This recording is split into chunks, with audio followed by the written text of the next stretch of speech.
शिवलिंग पर खड़े होकर जल चढ़ाना सही है या नहीं? शिव पुराण में इस विषय पर गहरा ज्ञान दिया गया है। भगवान शिव ने स्वयं बताया है कि किस प्रकार से जल अर्पण करना चाहिए और इससे जीवन पर क्या प्रभाव पड़ता है। आज की इस प्रेरणादायक कहानी में हम जानेंगे कि जो व्यक्ति खड़े होकर शिवलिंग पर जल चढ़ाते हैं उनका क्या होता है। यह सिर्फ एक धार्मिक प्रक्रिया नहीं बल्कि जीवन को सकारात्मक ऊर्जा देने वाली पवित्र विधि है। बहुत समय पहले की बात है।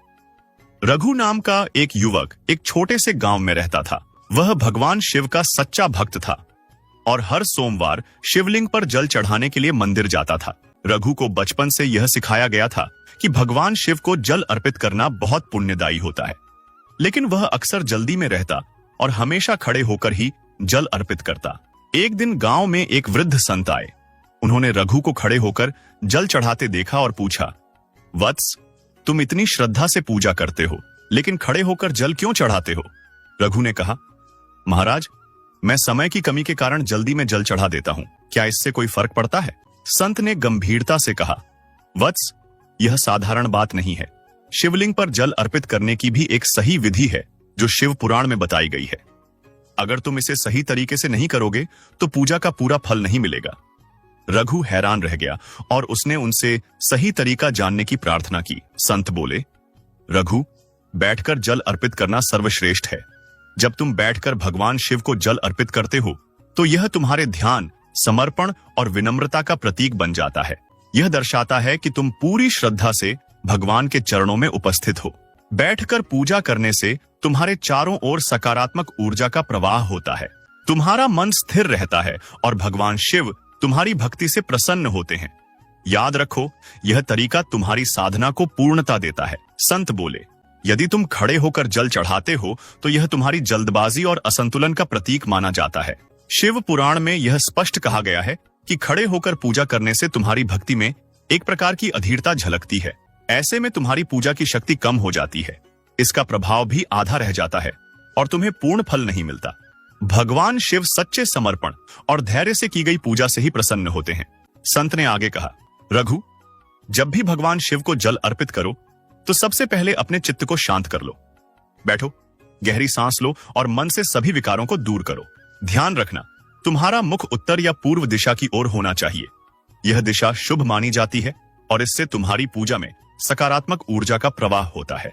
और सबसे महत्वपूर्ण बात, जल अर्पण करते समय बार बार ओम नमः शिवाय का जाप करो। यह मंत्र शिव का सबसे पवित्र नाम है जो तुम्हारे मन, शरीर और आत्मा को शुद्ध करता है। इस जाप से भगवान शिव की कृपा अवश्य प्राप्त होती है। संत ने रघु से कहा, याद रखो, भगवान शिव सच्ची भावना और सही विधि से की गई पूजा से ही प्रसन्न होते हैं। बैठकर शांत चित्त से और सही दिशा में मुख करके जल अर्पण करने से तुम्हारी साधना पूरी होती है। जब तुम श्रद्धा से ओम नमः शिवाय का जाप करते हुए जल चढ़ाओगे तो भगवान शिव स्वयं तुम्हारी हर प्रार्थना सुनेंगे और तुम्हारे जीवन में सुख, शांति और समृद्धि का आशीर्वाद देंगे। संत की शिक्षा सुनने के बाद रघु ने निश्चय किया कि वह अब से भगवान शिव की पूजा पूरी श्रद्धा और सही विधि से करेगा।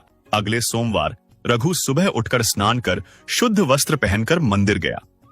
वह उत्तर दिशा की ओर मुख करके बैठ गया और सच्चे मन से ओम नमः शिवाय का जाप करते हुए शिवलिंग पर जल चढ़ाने लगा। पूरे मन से की गई इस पूजा से रघु को अद्भुत शांति और सकारात्मक ऊर्जा का अनुभव हुआ।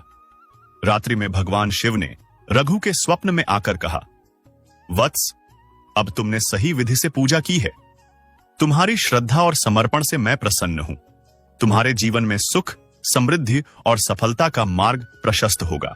शिव पुराण में स्पष्ट रूप से बताया गया है कि खड़े होकर जल चढ़ाने से पूजा का प्रभाव कम हो जाता है। खड़े होकर जल चढ़ाने से मन स्थिर नहीं रहता, जिससे पूजा का फल अधूरा रह जाता है। खड़े होकर पूजा करना कभी कभी अहंकार और जल्दबाजी का प्रतीक माना जाता है। खड़े होकर जल अर्पित करने से सकारात्मक ऊर्जा का प्रवाह बाधित हो सकता है।